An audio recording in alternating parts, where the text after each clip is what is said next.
Dr.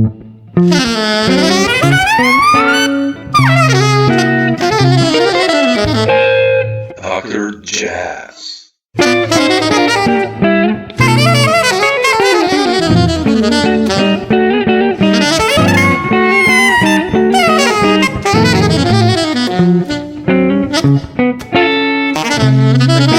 Anyway, for taking the time. You know, I've been listening to your music for such a long time, and I've been doing these interviews, and you know, I did it with Barry Altschul, and with so many other players, and I was like, man, checking my CDs are like, he's next. Thanks for taking the time. So my pleasure. Thank you for listening to the music. Yeah, and I wanted to start with I mentioned Barry now, and I listened on YouTube the other day, Freedom Factor. I mean, it's kind of Barry's band with you and Joe Fonda from Bop Shop Records or something like that. You played 2 or 3 months ago, and you know, you guys are burning. I mean, I love Barry. He's you know, he played with one of my favorite records, Conference of the Birds and The Circle and all that stuff. And I wanted to start just to ask you, like, how did you hook up with Barry? And I mean, are you, of course, aware of this huge, in a way, musical heritage that he carries, like, you know, playing with Sam Rivers and all these other guys also? Yeah, definitely. When I moved to New York in 2001, let me back it up. When I was in undergrad college in Chicago, I was a Cannonball Adderley, Sonny Stitt, Sonny Rollins, John Coltrane freak. And but during the later parts of my undergrad, I started hanging out with friends that started expanding my musical horizons. Some introduced me to Evan Parker and Roscoe Mitchell and Dave Holland and some of these other forward-thinking artists. And Conference of the Birds was one of the albums that I found during this period. And yeah, the album changed my life also. Just I was like, how does the drummer incorporate the percussion sounds in the drum set so, you know, just so easily, flawlessly is what I was trying to think. So when I moved to New York in 2001, I had heard that he moved back to New York from Europe. So he was always on my radar, and I wanted to meet up with him at some point. And one of my main goals moving to New York was to get to meet up with him. Oh man! And several years after that, it took many years, but I kept tracking down people. Oh, I think this guy knows him. I think this person has played with him. Okay, blah blah. Okay, let me meet this person. Okay, this person knows one of Barry's best friends. Blah blah blah. So I kept getting closer and closer, and then at one point, I got to do a gig with him at the Stone at John Zorn's club on the Lower East Side before it was at the New School, which it is now. And when we played some tunes. We played free, and what was amazing was that he can play standards like a bebop musician, and he knows all the tunes, and he can play in and out of them, and he's not beholden to those forms or that style. Yeah. So it's really great to meet someone who is a master at free improv and standards and everything in between, and is not afraid stylistically to go in and out of those bags in every song or every set, you know. And so, and I've always come at music like that, and sometimes those musicians are hard to come by. Not only do you have to spend time learning all those different styles, but you have to be willing philosophically to jump into those different styles at a moment's notice. And some people, you know, whether it's a career aspect thing where they only want to play one kind of thing because that's what they're going to be known as, or whether it's a taste thing where they don't want to go into, even though they can play everything, which already is a difficult thing to ask, whether they want to jump into it or not. So when I played with Barry, immediately I felt he was a kindred spirit. I felt like I could learn so much from him, both as a person and as a musician. And we started really steady and growing and continuous working relationship.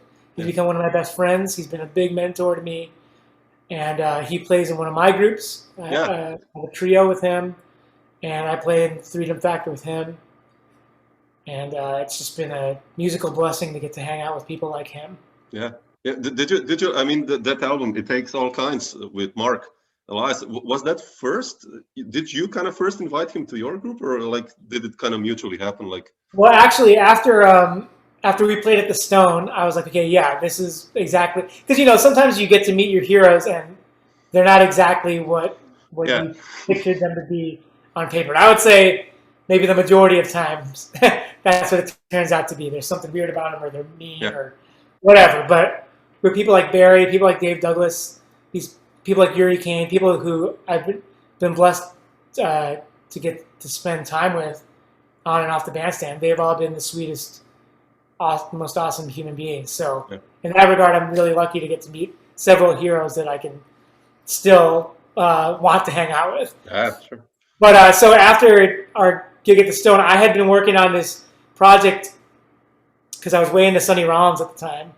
And I was working on this project where I would ask different drummers every set that I had for this band. I would ask them to come in. We'd play a standard for the entire set. So I'd just pick a standard right before the set would start, and we would just play it for 45, 50 minutes nonstop and see where it would go. And so that was my Sonny Rollins tribute band at the time. This is like the late aughts or something, like 2009. Okay. So I asked Barry to do one of those gigs after I'd met him. He was like, sure, let's do it. And with him, it was just electric. He just, he could power a small city with the amount of energy he was putting out. So I was like, okay, I've been wanting to record this band for a while. Barry's the guy for it. My good friend and great standards bass player, Peter Brendler, plays bass on it. And we recorded a record called Foxy, which is exactly. One song that's one song for the entire length of the CD. So that was my first appearance on record with Barry.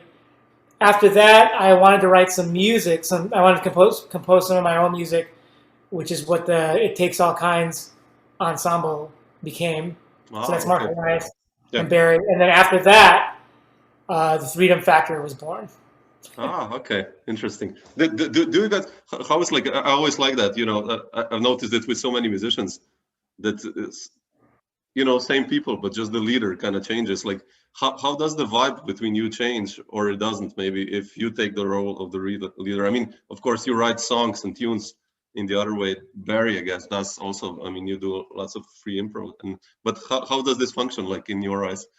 Yeah, one of the great lessons I've learned from Barry, which he got from his time with Sam Rivers and Dave Holland and all those guys, is that anyone can be the band leader at any given point on the bandstand. And some band leaders don't like that, and they want to be in control of everything. But for me, it resonates with me.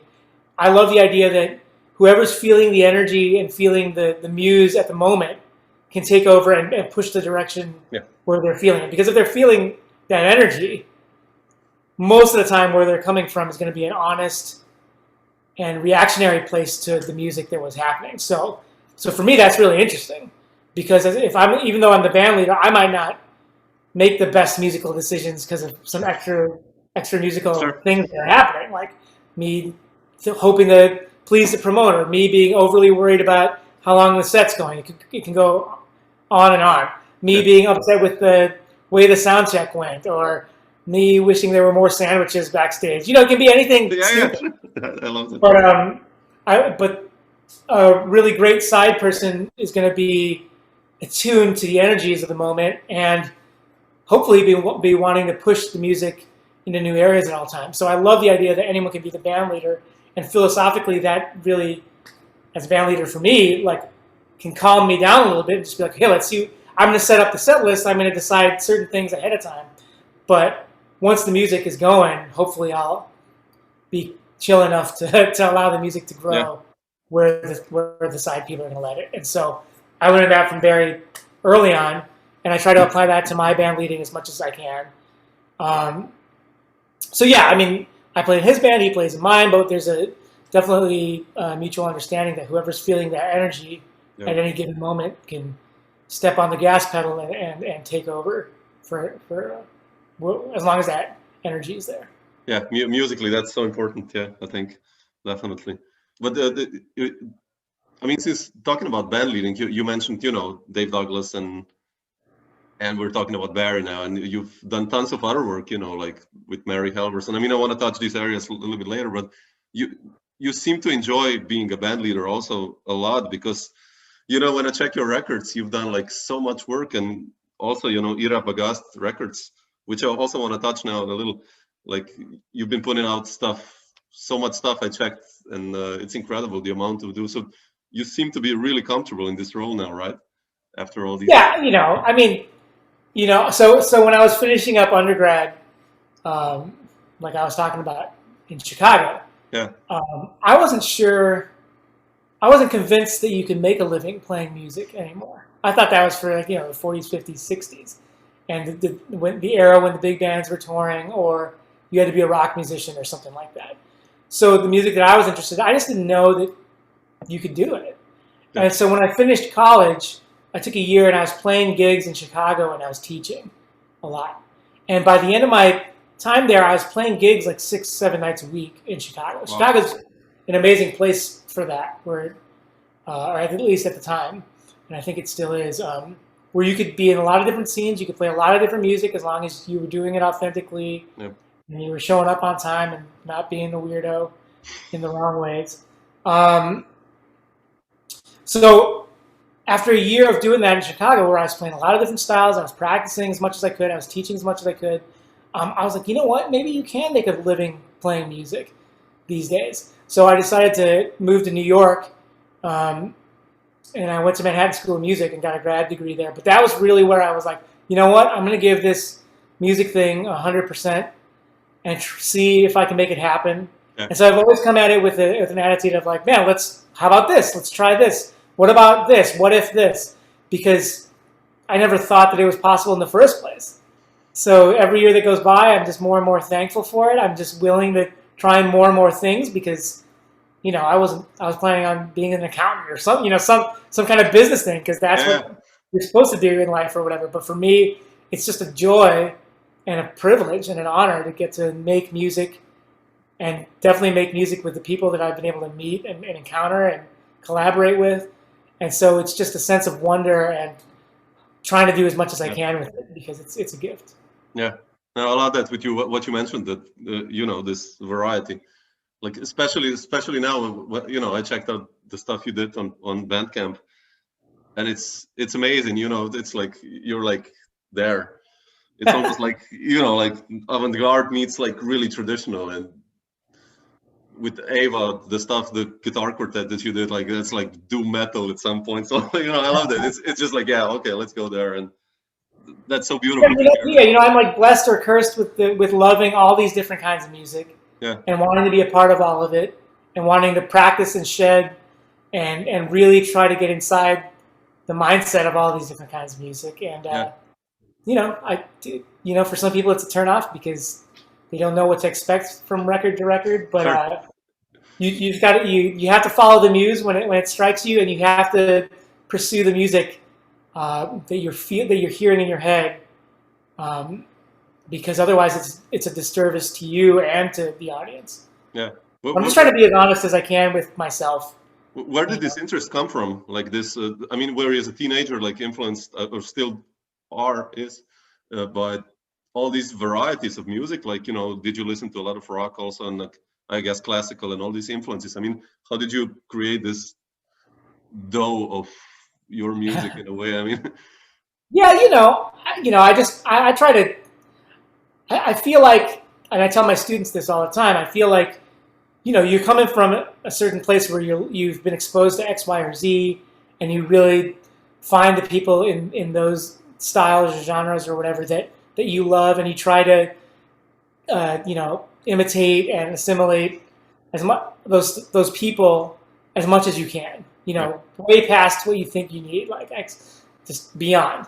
But you also want to meet musicians that are your contemporaries and people that are older than you and people who are younger than you now. Like for me, I used to be the young kid on the block, but now there's a whole new 2-3 generations underneath me that are amazing.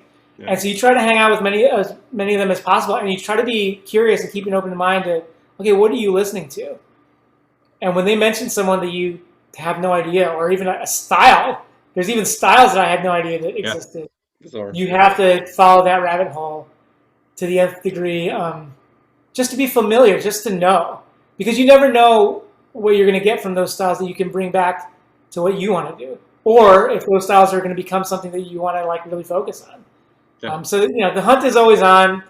I'm in no way a completist about everything, but I try to. For me, music has always been. I've always been excited about the music from the energy that you get from it, from the passion that you feel from the players, and that's the stuff. So the genre stuff doesn't even matter to me really. It's the energy. It's the synergy between the players that I love, and I'm just trying to be an involved member of that society and expand my influences and people that I collaborate with. Yeah. Sure. But speaking of Chicago and all these influences, I know many musicians in Chicago. Like on the one hand, you have like people like Paul Vertigo, Howard Levy, like the older generation doing like a more jazzy stuff, and then you have the older generation, this really strong free jazz avant-garde, whatever we want to call it, saxophone tradition as well. And when you were in Chicago, how did you said you played like 6 gigs a week or 5 to 6, right? Yeah. How did all these influences blend into? I mean, I hear all these influences when I listen to your playing, and you created something unique. And but yeah, I mean, that's just in the air in Chicago, and I'm sure it is in a lot of other towns across America or whatever. But for me, like there's Von Freeman was still alive in Chicago. So if we're talking about the greatest straight ahead players ever, like he's right up there, right? Like, and then Roscoe Mitchell and Braxton and the whole AACM being from there, and like you said, like the Paul Verticos and Howard Levy guys, like that's just what it is. And like those 6-7 gigs I was doing a week, there were big band gigs, there were jazz quartet gigs, there were free improv gigs, there's electronic stuff. I was in a samba, like a Brazilian band with all Brazilian guys from Sao Paulo except me. So like they would speak the Portuguese in Portuguese to each other during the breaks, and I couldn't understand anything they said.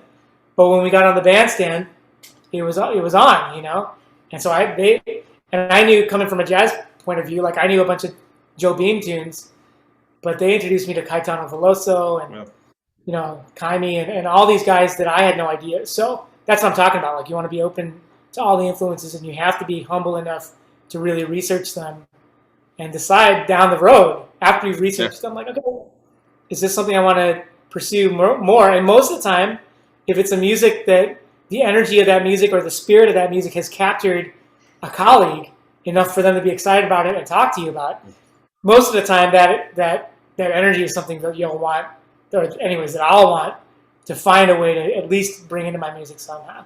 Yeah, makes sense. Yeah. But what was then the difference when you moved to New York in 2001? What did New York do to you in the beginning? I mean, I remember the first time I went to New York. I mean, you're from the States, right? I mean, like you in Chicago, it's like a huge city. And I came the first time when I was 19 to New York from Slovenia, like it's like 2 blocks on New York, or it completely blew my mind. But like, what was the first reaction musically, and like, for you when you experienced that huge sound of the town, of the city? Yeah. Well, first of all, I want to make a note, because I want to write a song called "What Did New York Do to You?" Like the way you asked it, that's hilarious. That's amazing. Man, my mistake when I moved to New York was I was trying to look at it like it was like a bigger Chicago. So I was trying to get into every scene.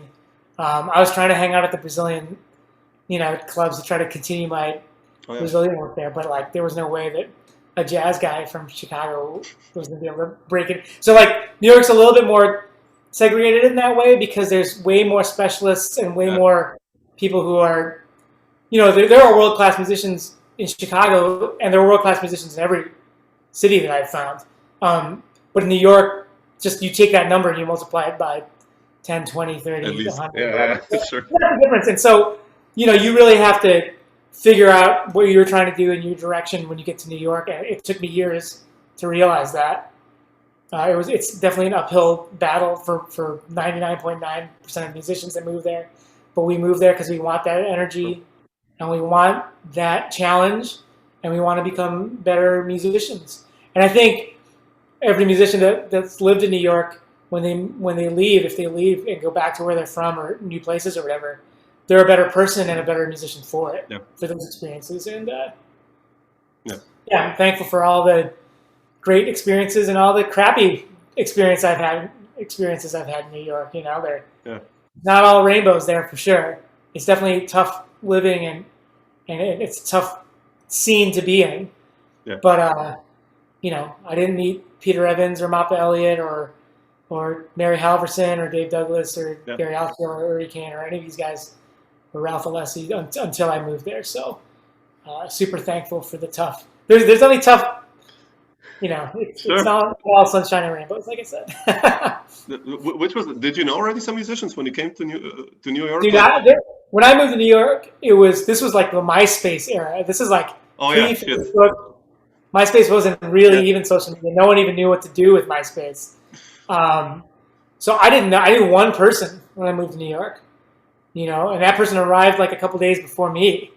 So it was, you know, I had to like try to formulate a plan of, okay, I need to meet people. I need to go out. And I spent the first, like every day, the first 3 months going to a jam session or something and trying to meet people that way. And realized that maybe wasn't the most cost-effective or time-effective way to meet like-minded musicians. So it was a long, slow, long road. But I took a lesson from Dan Higgins when I was in college, in undergrad.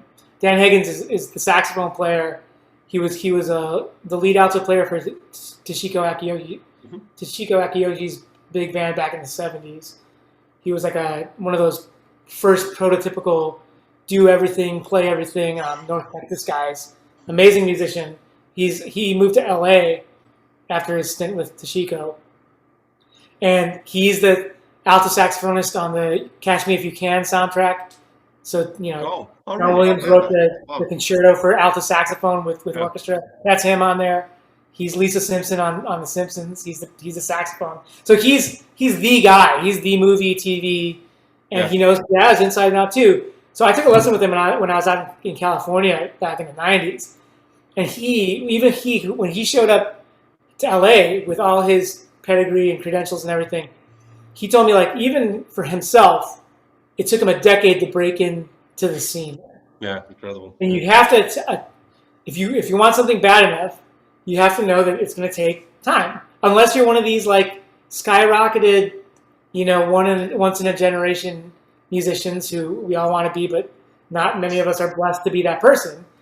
You have to allot X amount of time, and you have to know that as long as you stay the course, something's going to come out of it. You have to have some faith, some blind faith, and you have to continue working hard.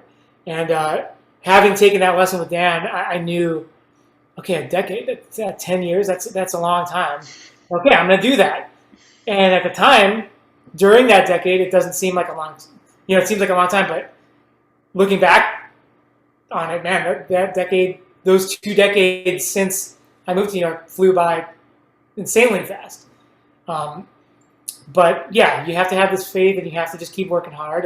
And New York really instills that kind of work ethic and like take nothing for granted kind of thing. At least it did with me. Yeah, I don't know. Even in the, if people meet for a session, it's intense already. Even if there's no audience, it's really, I love that. Yeah. Yeah. I mean, so like I said, the first 3 months I moved to New York, I was trying to do jam sessions at bars or whatever every night. And then I realized, okay, that's not really the way that people meet like musicians that they're going to want to create bands with or workshop music with. You kind of have to find a lucky spark where you meet somebody, maybe through that or something else, and then go to their houses or go to a loft or go to a practice space and workshop original music or even standards through them. Yeah. Okay, who do you know that feels like us? Okay, let's bring them to this session. Oh, this person can't make it this week. Who's somebody else on that instrument? And you slowly, if you have to try to do it consistently. There were some bands that I played with every Wednesday for 4 years or something. There's no documentation of those groups. there are no albums. There's, but man, we all grew individually and collectively from those ensembles, and that's really the way that you grow things. And I think that kind of attitude has really spread out. I feel like it used to be that's what people did in New York and other cities and other countries and other states or whatever didn't really think like that. But I think now in 2021, like, man, I've traveled around to I've been in Norway a ton because I have a bunch of friends in Norway now, and like people are workshopping music there all the time. So that might not have been what it was when I was growing up or earlier generations, but now people just, I think with the way the economics of the music has gone, where it's just more and more difficult to make a living playing jazz or playing creative music or improvising for a living, I think people have really huddled in and find where it's more important to find like-minded musicians and try to come up with something that you're proud of. And I'm really happy to be a part of that kind of scene. Yeah, I agree. Yeah, I noticed that too. That many musicians that you play with and I play with, like, we teach or just to be able also then to play the music that you actually want to play, just that, and like I try to. I'm totally up for doing a lot of different things. Every once in a while, I'll put on a tuxedo and play a wedding. I'll do a bunch of big band arrangements or whatever. But like, my heart's in the improvising, and my heart's in creating bands or being a part of a band that really is trying to find its own identity. And you do what you got to do to pay the rent and put food on the table. Sure. And there's no harm and there's no shame in that. And hopefully, as the years go by, you get to do more and more the kind of music that you want to do. And if you're lucky enough to be able to do that, that's a blessing and a privilege. Yeah, definitely. Just speaking of these early New York years, I wanted to ask like the first time I heard mostly other people do the killing, that blew my mind because it was, it was like, what? It was like, but how did you guys hook up? You mentioned Peter and Kevin and Mappa Elliott and all these guys you played with in that group. And how did you guys, where did the initial idea come from? Because you worked together like for 16 years, I guess, or something like that. That's quite a long time. So that was I grew up as a person and as a musician in that band. Yeah. I went from being like an adolescent to an adult in whatever way, shape, or form that happened. So for better or for worse, that band. So the one person that I knew when I moved to New York that I mentioned, that person started a group. His name's John Lundbaum. He's a great guitar player. He's got records on. He's got albums out on Mappa's record label, Hot Cup.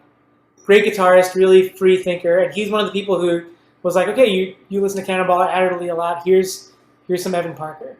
Here's stuff. So he really opened up my mind, and I owe him a lot. I'm super thankful for him. But he started a band called Big Five Chord, and when he put that band together in New York, and so I was one of the few people he knew in New York, so I was a shoe-in for that group. And he started trying to play with people, and he met Mappa through another person that we knew from Chicago named Aaron Irwin. So he's another saxophonist. He moved to New York a year or two after I did. And then he found a steady jazz standards gig in the basement of a Mexican restaurant in the Village. And somehow he had met Mappa, so Mappa was the bass player in this steady standards gig in the basement. Beautiful. And so John, my buddy, guitar player, went to that jam session / standards gig and played a couple tunes and met Mappa and was like, okay, there's something great about this Mappa guy besides his name. There's something, in addition to his name, there's something great about his playing and something open. He knows the tunes. He's kind of coming from this jazz-based but more open, freer idea. It's like we are, so let's jam with him. So we started doing sessions every week. John started bringing music. And so I was playing with Mappa for years before Mappa put his band together. Okay. And when Mappa put most of the people do the killing together, I had already been playing with him for a while, and he had even been roommates with Peter Evans back in college. So he knew Peter for forever. And when Peter moved to New York a few years later, Mappa put the band together. So even that band created its own thing, and like Yeah. there were really no preconceptions of what was going to happen in that band. The prototypical, those first gigs that Most of the Other People did were all over the place. If you listen to the very first Most of the Other People record, there's some compositions of mappas that go in directions that band didn't pursue at all. There's a tune on there called Aspers that at the time was one of my favorite things I'd ever recorded. It was just, I couldn't believe that I was on this open-spaced, weird, crazy, but like really subtle and under the radar crazy track. There was like soprano, saxophone, and baritone. Peter Evans played baritone on that track. And to this day, that's one of my favorite recorded moments that I've been a part of, that tune. Oh, wow, cool. But that band didn't pursue that angle of music because it went a different way, which is totally cool. But it just goes to show that band was really, it was Mappa's band. He put it together. He wrote the tunes, but there was a democracy in it that, going back to Barry's anyone can be a band leader at any moment thing, he was willing for anyone who was taking over the energy to steer the direction of the group. That's the feeling I got, So, man, like, I didn't even realize that was part of my music education at the time. It was just hanging out with friends and being lucky enough and realizing that I was lucky that if I wanted to shift the music direction anyway, it was allowed. Those parameters were allowed. Yeah. And encouraged too. And so when I joined other bands after that, maybe some groups were slightly more restrictive or had more of a focus of what their music was, and it took me a little bit to be like, oh, okay, not every band is as wily or as crazy or as freewheeling as this band that I kind of grew up in. Yeah. And that's neither here nor there. And that's not good or bad. It's just being able to figure out what the parameters are in a band, being able to try to be able to have my own voice and retain my own sense of openness and wonder, but within the parameters of whatever group I'm in at the time. Which is why I like playing solo a lot too, because then the parameters are all on me. Yeah. And solo playing has become a big part of my playing just because, or for many reasons, but one of the main reasons is because of how open it can be, which is ultimately what I'm looking for in any ensemble or any style, is like how much of that sense of like, wonder and sense of newness, that excitement from feeling that something's new all the time is the main thing that draws me to continue playing music, and everything else is just secondary. Yeah, just to try to find the new zone always. Yeah, I played with Malaby before Corona with Tony, and we did like a European tour, and we played one gig in Austria, and it was burning. The first gig of the tour, my compositions, and the second gig, I tried to go in the same zones kind of on the first gig, and he was just like, no. I was like, man, okay, how cool is this? I love that. And that's the thing about if you get to tour steadily, and it doesn't even matter if it's the same band, but if you get to tour steadily with a lot of different bands, which the last decade and a half I've been so fortunate to get to do, that's going to be that's a common occurrence where, like, okay, maybe it takes a day or two for the band to start gelling, and then the next 2 or 3 or 4 days are just amazing. You're just like, oh, I can't believe it. This is what everyone talks about with the touring. And if you're lucky enough that the tour gets to continue past that initial peak moment, which it's getting more and more difficult now, like more, like I got a chance to hang with Jim Black and do a project with him a couple of years ago. And like, he's like, man, when I was your age, when I was first starting to tour or whatever, it was months, a couple months at a time. Barry Altschul is like 4 or 5 months at a time, right? Like, and so now if the tour is a week, we're lucky. Oh, yeah, true. Yeah.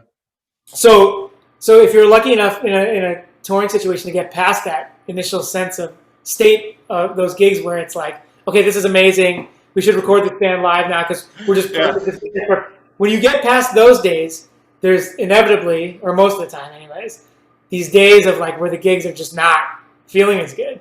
You're going back to those same zones. You're relying on tricks or things that worked in the past. Yeah. You're just like on autopilot because you're still on a high of how great those other gigs were. So now you don't have to be as engaged or whatever. That happens almost all the time. And if you're even further lucky enough to if the tour is still happening past that, it goes back down and then it goes back up again.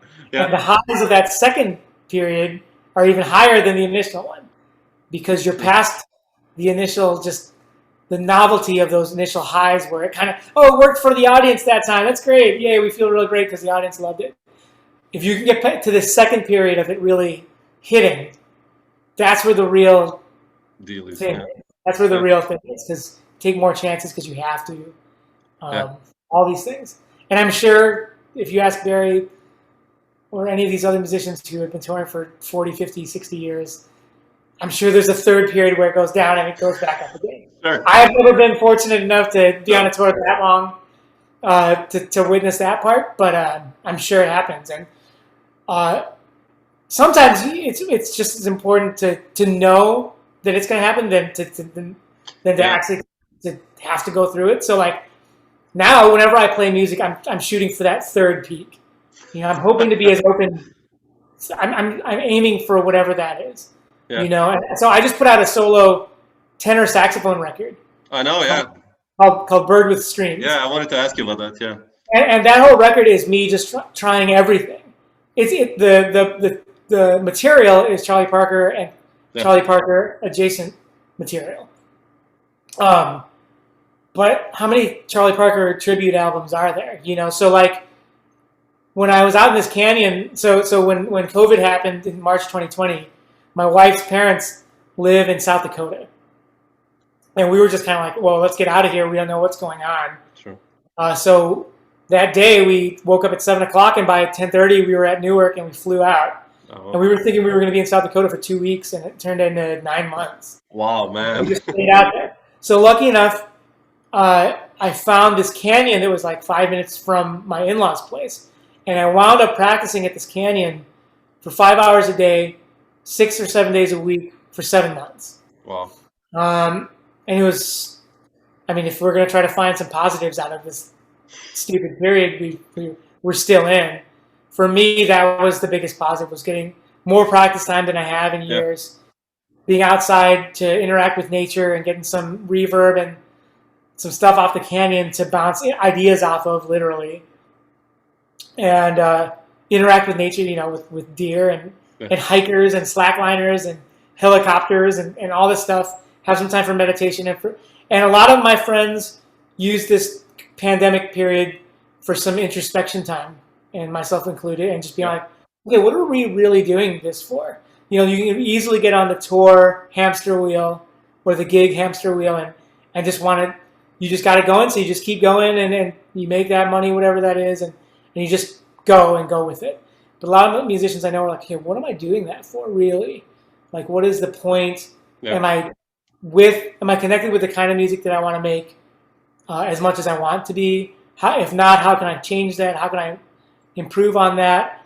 And so there was a lot of music, and I feel like in the next year or 2 or 3, the music that's going to be coming out from creative musicians is going to be some of the best music ever made. Yep. Because of the thoughts and the thought process that have had to go into this new music in the last year and a half. And so when I was recording out there, I really had no intention to make any records. I was improvising. I was working on some extended techniques. I was working to solidify my soprano playing because that's always been the most evil instrument to me. There's just something about it that's really difficult. Yeah. So I was practicing that a lot. I bought a Soprillo saxophone, which is the world's smallest saxophone, an octave above soprano. Oh, wow. The last tour I did with Barry, I think in 2018 or 2019, I bought a Soprillo while on tour. And that instrument's like impossible to play. So I was trying to hone in on that. I was composing. I have a couple of records coming out with Matt Mitchell and Chris Lightcap and Dan Weiss. Oh, really? Oh, man. That are coming out in the next year. Oh, man. Super. I composed the music while at the canyon. So I was super busy. And I just spent the canyon time like walking around and improvising with my tenor. But as my time there was winding down, it's starting to turn into fall, and we were going to leave South Dakota. I was like, you know what? I spent so long here. I spent hundreds of hours out here. I might as well document my time out here in some way, shape, or form. And so with Charlie Parker's centennial anniversary coming and going while I was practicing out there, I was using some of his material and some of Monk's material as springboards for improvisations, but also to work on sound and time feel and things like that. And I was like, you know what? I've been using Charlie Parker's music this whole time. Let me record an album of mostly Charlie Parker songs, which I never would have ever considered doing non-pandemic. Like, it's just not really in my wheelhouse. And so I wanted to take these tunes that interested me, but I also wanted to approach them each with their own little areas, what you're talking about. I didn't want to return to the same area twice with each tune, because that would have been like what you were talking about with Malady, where you're like, no, I don't want to go back to that same area. So I approached all these tunes with a different thing. Some of the tunes are really simple solo head things, but I'm really thinking about my time feel. Some of the tunes are really open. Some of the tunes are barely recognizable as the tune that I list on the jacket. So it's really representative of the album, even though it's couched in Charlie Parker tunes, is really representative of the stuff I was working on. Out there in the canon. Yeah, I love anthropology and Donnelly and how you approach the anthropology. I think it starts with anthropology, right? Yeah. It's so cool because the sound is also like almost distorted and like it's I don't know, it's beautiful how you it's just like solo saxophone. It's so intimate in a way because like those Steve Lacy records and Braxton and all these giants that did it. Guitar is different, or piano. It's like suddenly you have different friends with all these strings, and saxophone is quite scary. Like and there's such a gigantic solo saxophone lineage. Yeah. Like Lacy that you mentioned, but man, Lee Konitz has a solo record. Steve Coleman has a solo record. Coleman Hawkins recorded the first solo thing. There's a Warren Marsh kind of solo record. I'm not sure he intended for it to come out, but it's out there. So I've tried to collect all the solo saxophone records that I can, and trumpet and trombone and all the horn solo records and piano and drums, everything. And you can really, almost none of them are mainstream in any way, shape, or form, right? You're not going to retire in some kind of Italian yacht or something from putting out solo records, but the solo records are where you really see someone's musical philosophy and life philosophy more than almost anywhere else. And so for me, it's a really important thing to be a part of. It's really intimidating. I've done 3 of them now. I have a solo sopranino record called In Action is an Action. In Action. Yeah, that's good. And that thing was like I was always wanted to do a solo record. I had been completely intimidated the entire time about doing it. So January 1st, I was like, okay, this year is dedicated to the sopranino saxophone. Well, actually, no. I was like, this year is not dedicated to my solo project. I'm going to figure out my way through this year, and by December 31st this year, I'm recording a solo record. Whether I get anywhere or not, or whether it's me just playing long tones or whatever, I have to do it. Yeah. And that year turned out to be the most productive year of my entire life, musically and philosophically. Until this last year at the Canyon, because I was spent all day in the practice room working out different saxophones, working different things, and trying different angles. And eventually I settled on the sopranino, and it became my main love for a while, loving that instrument. And the record, I'm super proud of the record. It might be the happiest I am with any of my records to this day. Oh. And that was such a singular project and a singular moment for me. Did you do gigs also, like solo saxophone? Yeah. I tried to do as many as at the time. There was this place called Goodbye Blue Monday, still in Brooklyn. Like the guy had this huge. It was basically a warehouse with like these things that he's collected. Some people would think they were junk, but they were collections. Oh yeah, kind of like that. And he was selling them all on eBay. So it was a storage space for his eBay store that had a little stage and a little bar. Oh, wow. Wow. Amazing spot. So I played several gigs there. You could do anything there.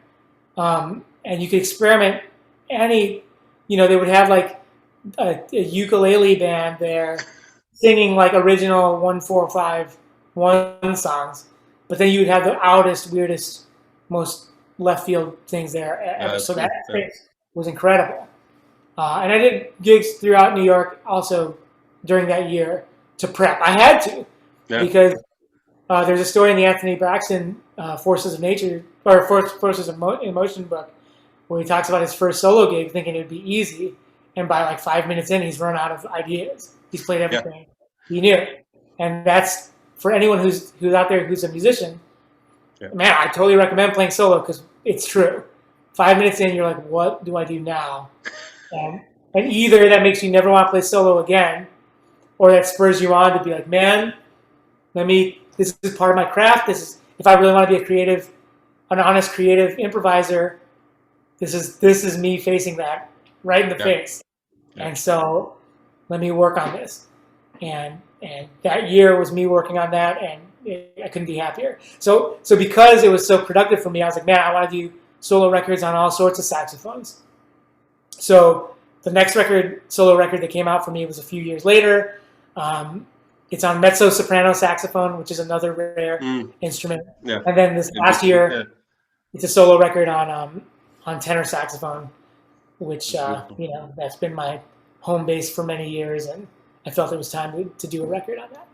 Now, it's beautiful, man. Yeah, there's going to be more and more solo stuff coming out for me, and the first of which, just last week I recorded a solo soprillo record. Oh, wow! Soprillo being that instrument I bought on tour with Barry. Yeah. And I recorded it at a munitions bunker in South Dakota last week, like 5 days ago. Improvised or completely? Well, yeah, I came at it with some ideas, some strategies, but the reverb in this munitions bunker was insane, and so it influenced how I played a lot. So I haven't gone back to the takes yet, but I will, and there'll be a record that comes out of it.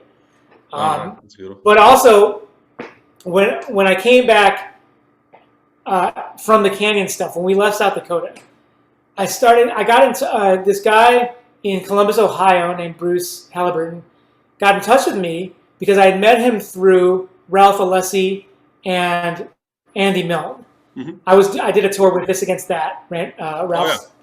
Ralph's band. And this guy, Bruce, in Columbus, knew Ralph and Andy because he was trying to book some gigs for them and get some more some presents for them, some exposure, or how you want to put it. Some notoriety or whatever you want to say. Some more mainstream knowledge of them. And so he got in touch with me post initial pandemic, and he was like, I saw you playing with Ralph and Andy, and I kind of I'm putting together this nonprofit, and I want to work with you and try to get you some mainstream presence or whatever. And for me, I'm an improvising musician, and that's what I do. And I compose music for bands, and I love playing in ensembles, and that's what I do. So the social media thing and the stylizing thing and website stuff, it's all just functional in my mind. It's just you want to have an Instagram page, and you want to have a Facebook music page because you want, maybe if you're playing in a town, maybe someone will come from that town. Fine. But I'm not going to spend my hours free. I only have a few hours free these days every day anyways. So I'm not going to spend it on that. And it turns out that this nonprofit based in Columbus, Ohio, called A Tribe for Jazz, turns out that's what they do. They want to elevate jazz musicians, and they spend their time doing this other stuff. They have a filmographer on staff. They have a stylist on staff. They have a website person on staff. They have all this stuff. So over the last couple months, I've been working with A Tribe for Jazz on a new solo tenor project, where it's actually a documentary. It's actually a film. It's like a cinematic music project or something. And there's nothing's been done like this before, and it's uncomfortable to me in certain ways because I had a stylist and I had someone doing my hair and putting makeup on and all that stuff. So total Hollywood shit. Which, I don't come from that, but I also realized that, I'm not going to do that for myself, and whether I need to do it for myself or not is a completely different story. But if they're offering help, I wanted to use the pandemic time as a chance to try it. Yeah. So there's a movie coming out actually called Legacy, Jon Irabagon, a solo tenor odyssey. Oh man. Coming out in October. Really? It's kind of like, it tells a little bit of backstory about my story being a Filipino American, how family is super important to me, how that time in the canyon, how nature became a really strong refuge for me and a safe space for me. It talks a little bit about how in America, like there's this whole movement of anti-Asian hate that went through a few months ago that was like super surprising on one hand, but also not super surprising on the other hand, with America's really complicated and fraught history with race and targeting different race, just moving from one race to the other, meeting someone new to hate on. And it covers all that ground. And then at the end of it, there's like a half-hour solo tenor saxophone performance from a black box theater in Columbus, where they put different lights and stuff to different compositions of mine from my first record till this most recent one. So it's kind of like this retrospective and also like a little bit more about Jon. So if you look at A Tribe for Jazz or Legacy, a solo tenor odyssey, you'll see it's coming out October 15th. And it's going to be like on platform? Yeah, it's streaming on this site called stellartickets.com. Oh, okay, cool. Super. And so you can just look it up or whatever. It's just another, for me, it's like trying to see post-pandemic what I can do. It's me partnering with this nonprofit whose whole idea is to take jazz, which is America's only art form. It's the only thing America's given to the world that's positive. Oh, man. Yeah, okay. America's given a lot of things to the world, and most of them are not positive, but jazz really is. Sure. Jazz is really democracy in its most, in a musical form. Yeah. And this Tribe for Jazz's whole, like their whole mission is to take jazz, which is America's art form, and elevate the musicians that practice it, so important, who have not been given many mainstream commercial opportunities. And I just think that's the most noble thing, because you're finding these artists who have spent years toiling away, just doing their craft and not wanting or caring about recognition, because that's not really what it's about. It's like Barry, but we mentioned Barry before. It's like he's the same man, It's like the same thing, and I think that's partially why I'm so drawn to him musically, because it's not commercially driven. It's really honest and it's really pure.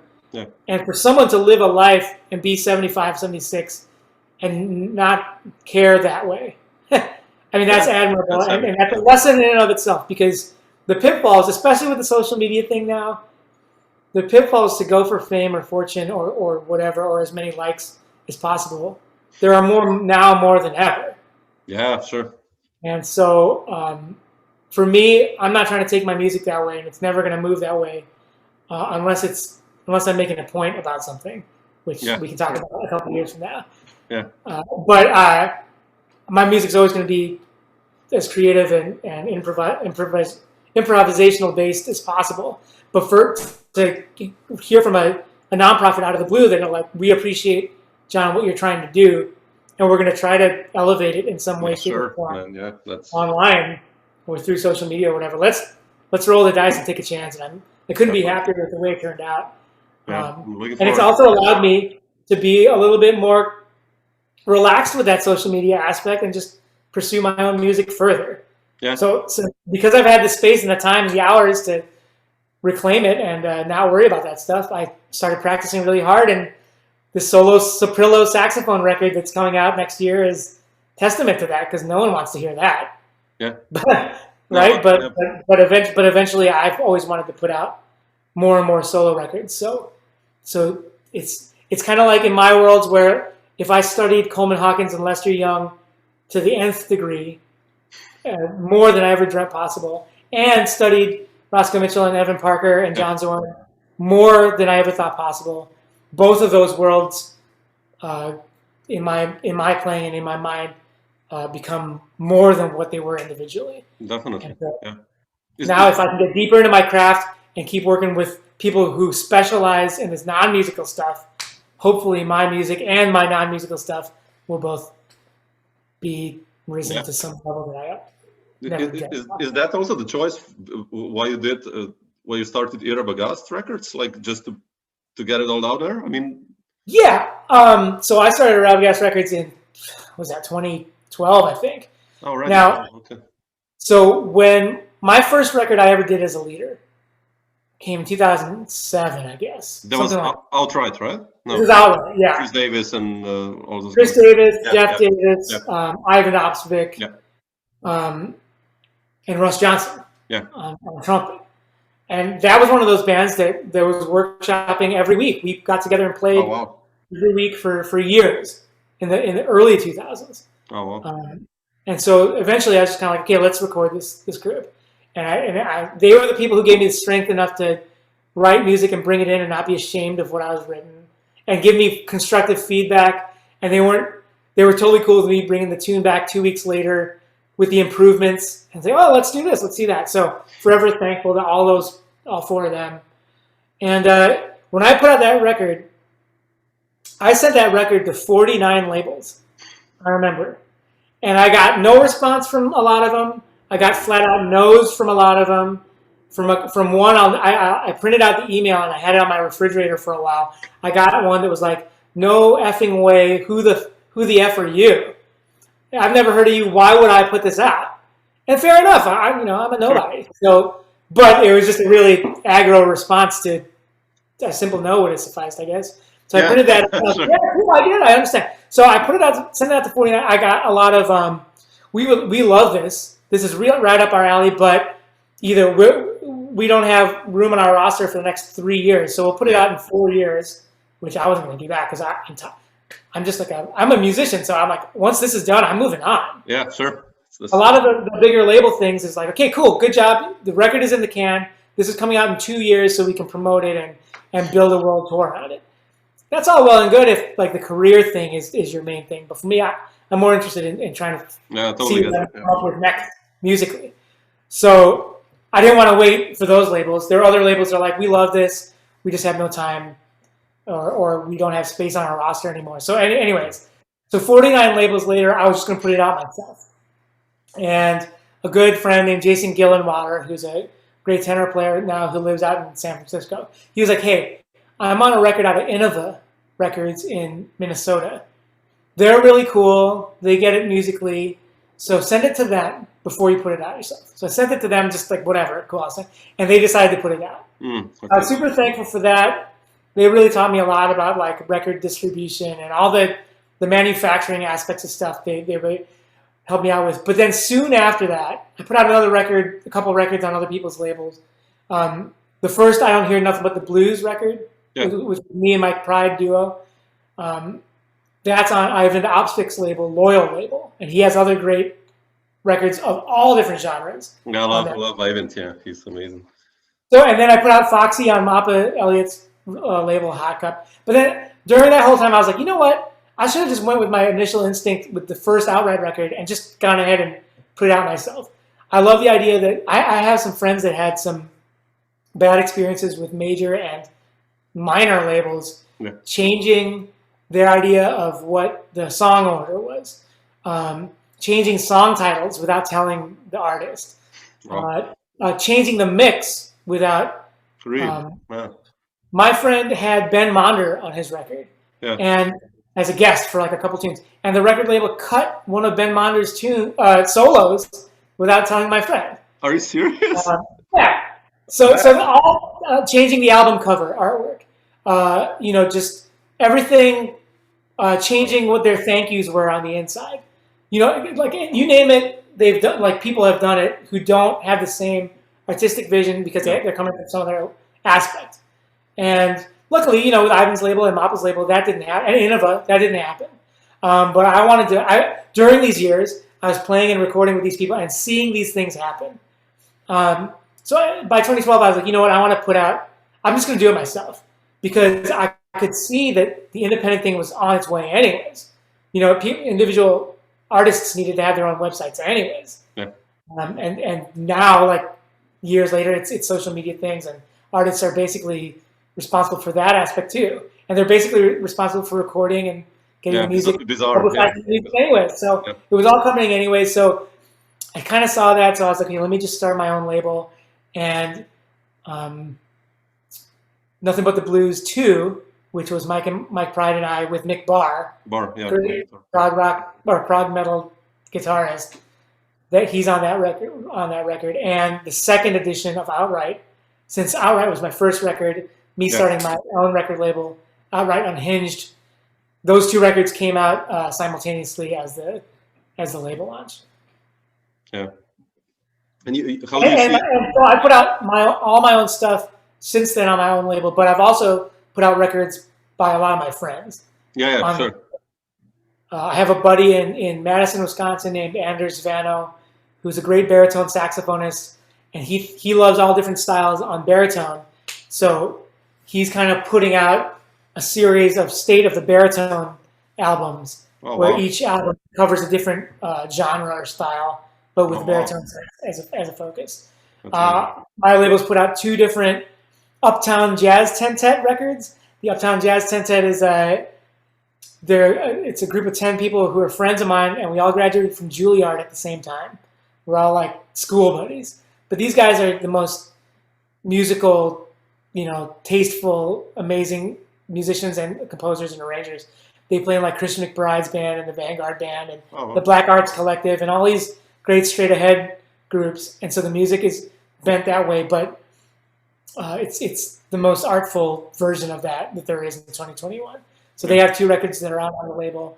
And Josh Sinton, I don't know if you know Josh, but Josh is a great baritone and contrabass clarinet player. And I forced him basically to put out a solo contrabass clarinet, an amplified solo. Really? Oh man, I have to check it out. That's out on my label too, and it's fascinating. The record is fascinating. So my love of solo records continue beyond myself. And Josh's record on my label is incredible. Yeah.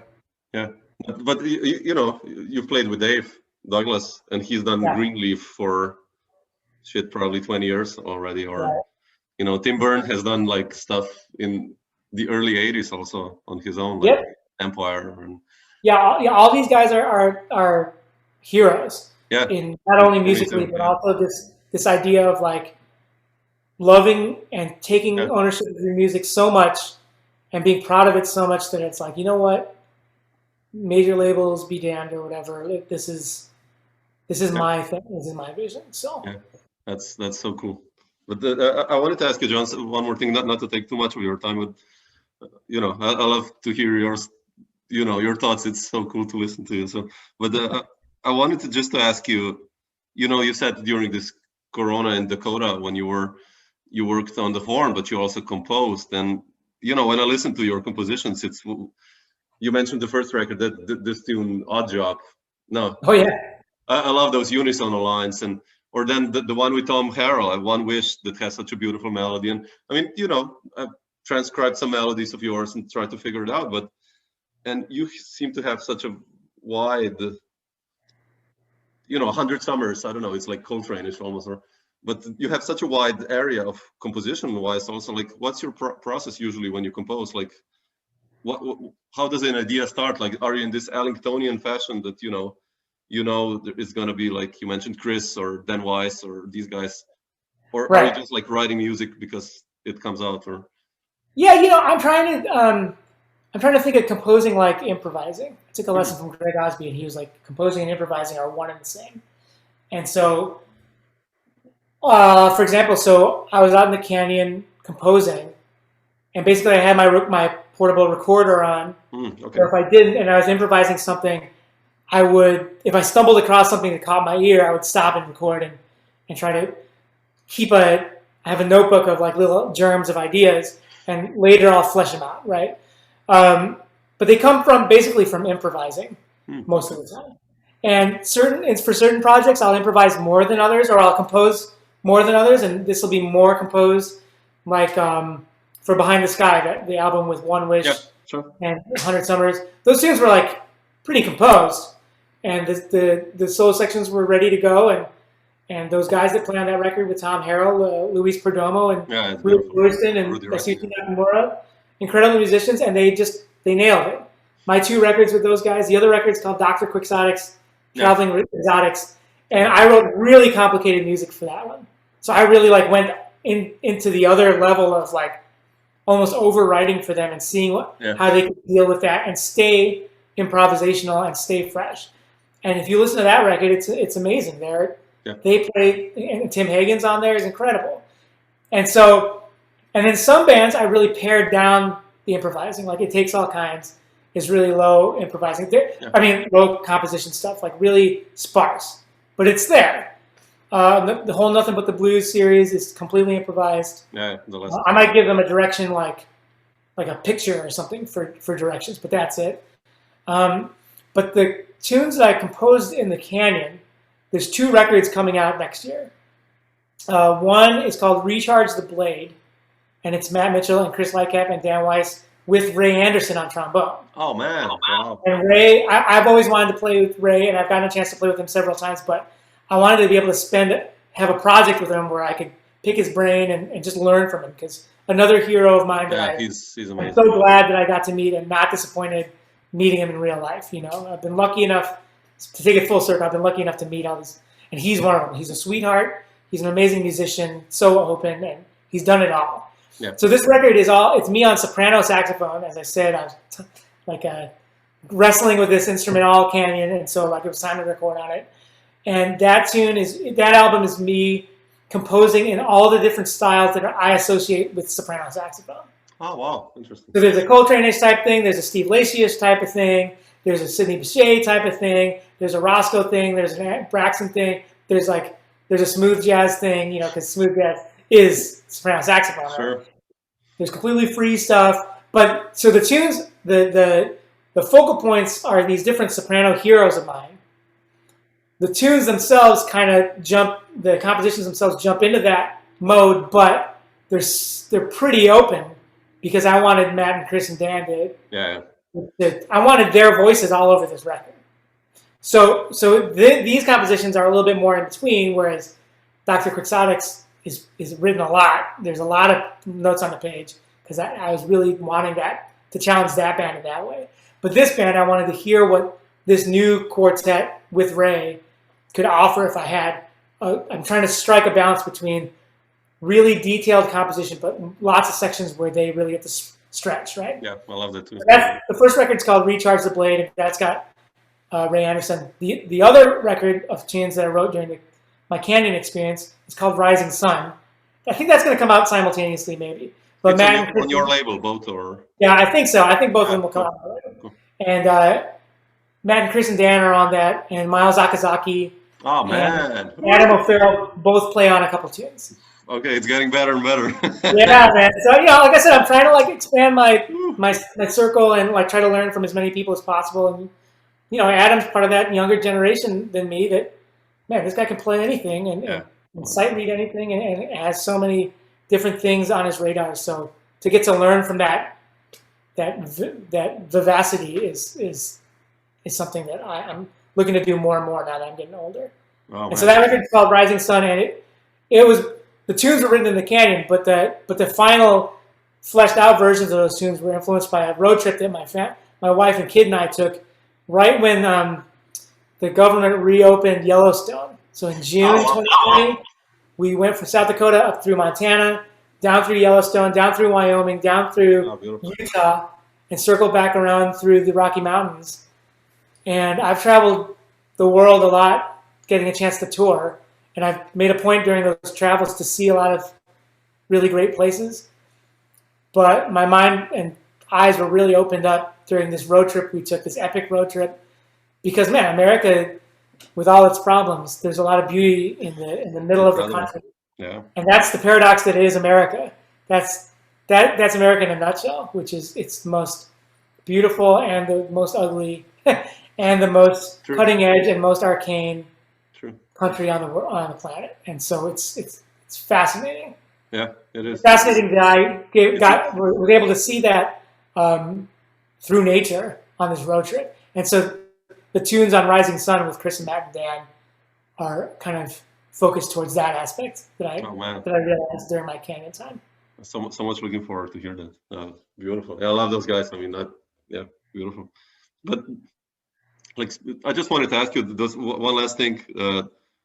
You mentioned Tom Harrell, and he's one of my heroes, and Dave also, Douglas, like two really giant trumpet players, like slightly different generations, but not really actually. No, a little.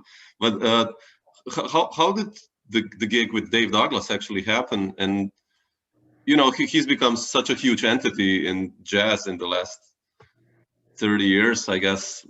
And how did the story with Tom happen that you got him on your albums? Like, how did these two things happen, and how did they influence your, music and vision and everything?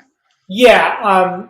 So man, one of my main like ideal goals when I was in undergrad in Chicago, one of my main if the world all went right, X, Y, and Z, right? When I moved to New York, and at the time, the Dave Holland Quintet. So I got way into Dave Holland because of Conference of the Birds, and knew that I wanted to meet Barry. And whenever Dave Holland would come into town, I would go see him at the Jazz Showcase. And the band he was working with all the time, at that time, was the Dave Holland Quintet with Chris Potter and Steve Nelson. Yeah, Billy Kilson. And Billy Kilson. Yeah. And so I basically went every set for that week, those 3 years that they showed up. I was at every set. And, the owner, Joe Siegel, was basically like, why do you keep coming back to this? Why do you keep... But I was just amazed with that group. I love Potter. He's one of my biggest influences, and just the compositions and the spirit of that band and the vibe. They all looked to be having so much fun. Dave Holland brought his own microphones so that he was in control of the sound. So it was that kind of thing. And Dave Holland has his own record label now. So that kind of thing, like taking ownership of your own music and trying to be as responsible for it as possible on all aspects. And so when I was moving to New York, if all went right, I would get a chance to play with Dave Holland. I would get a chance to play with Dave Douglas. I'd get a chance to play in like Maria Schneider's band, and I'd get a chance to play in the Village Vanguard Orchestra at some point. Like these are like my dream things, and all of them happened. All of them happened during my time in New York, and like this is what I'm talking about. I'm just super thankful, and like whether you believe in the secret or a higher power or whatever, that's on you or whatever. But like there's something that's been looking out for me. So I'm like just super thankful for everything. With Dave Douglas in particular, I've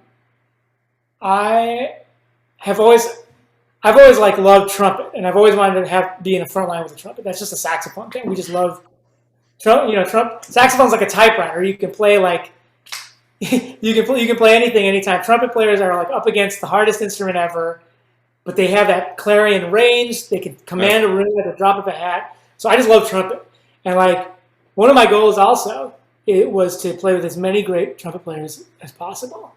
And like I said, with the other goals, like, man, that's happened. Peter Evans, one of the generation, is like amazing. Ralph Alessi, Tom Harrell, Dave Douglas. So with Dave, though, what happened was I manufactured an opportunity to play with Kenny Wheeler.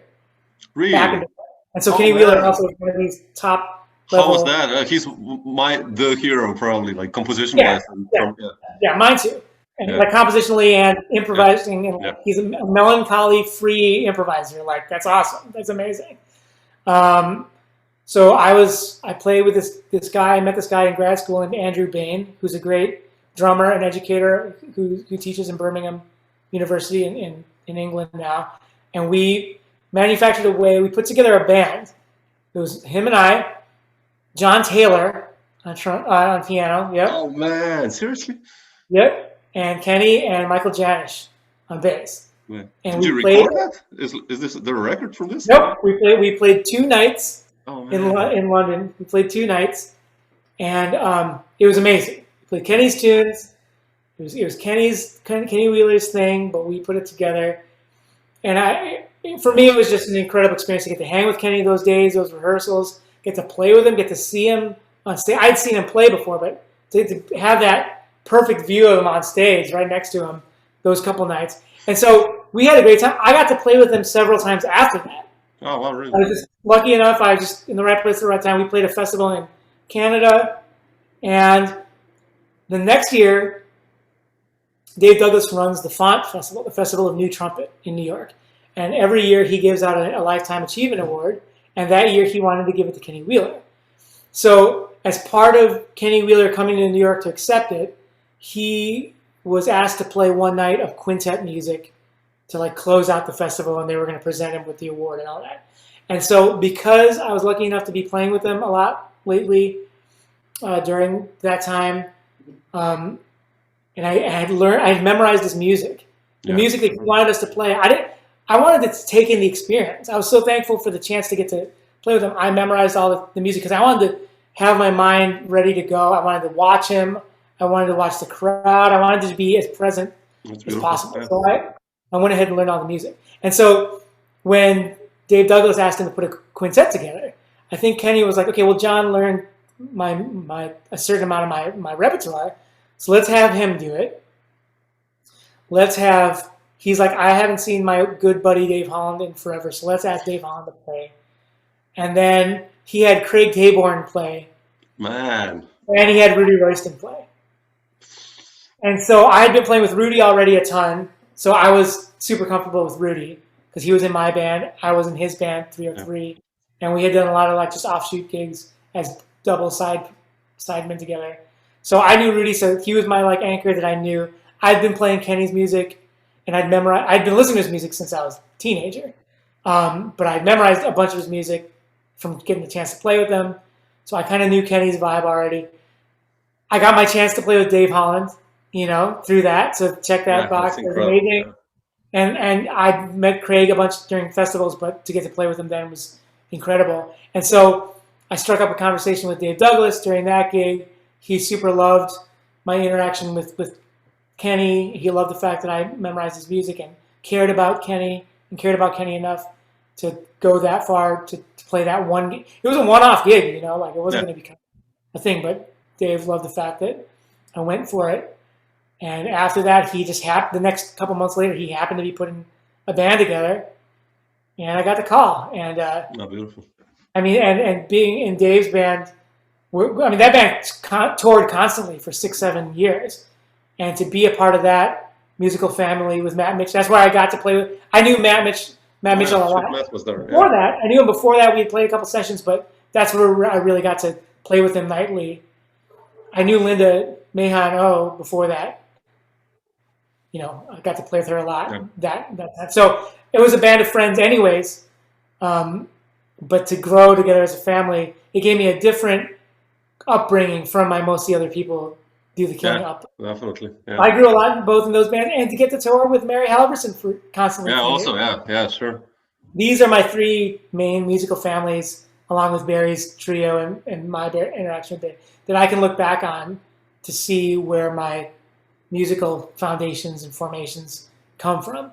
Yeah. Those bands helped me tour Europe a lot, and oftentimes I would stay in Europe before or after these tours that I would do with those bands and make some friends and connections through those possibilities. Yeah. Well, when was your first tour of Europe? Like with whom? With mostly other people? My very first tour in Europe was with mostly other people. Do the Killing. Yeah. We played the Moors Festival in Germany. Oh yeah, sure, okay. And I just remember thinking, this is what I want to do with my life, because the crowd and the festival at Moors at the time was incredible, and the energy and the people wanting more of this kind of music, wanting more of this open and honest and creative improvisation. Like, I knew it was out there, but to see it firsthand made me want to be like, you know what, I'm going for this for my life. For my no career thing doesn't matter. I want this honest kind of music, and I know the crowd is out there for it, so it's all good. Yeah, that's beautiful. Yeah. Cool, man. Thanks so much, Jon. I will not. Thanks for sharing all these thoughts. I will not take more of your time. So. My pleasure. Thanks for having me. Beautiful to hear all this, and so thank you.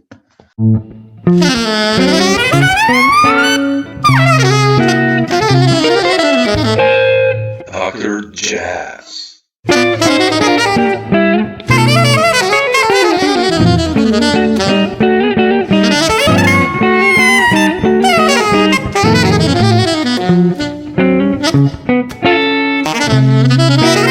Untitled Jazz.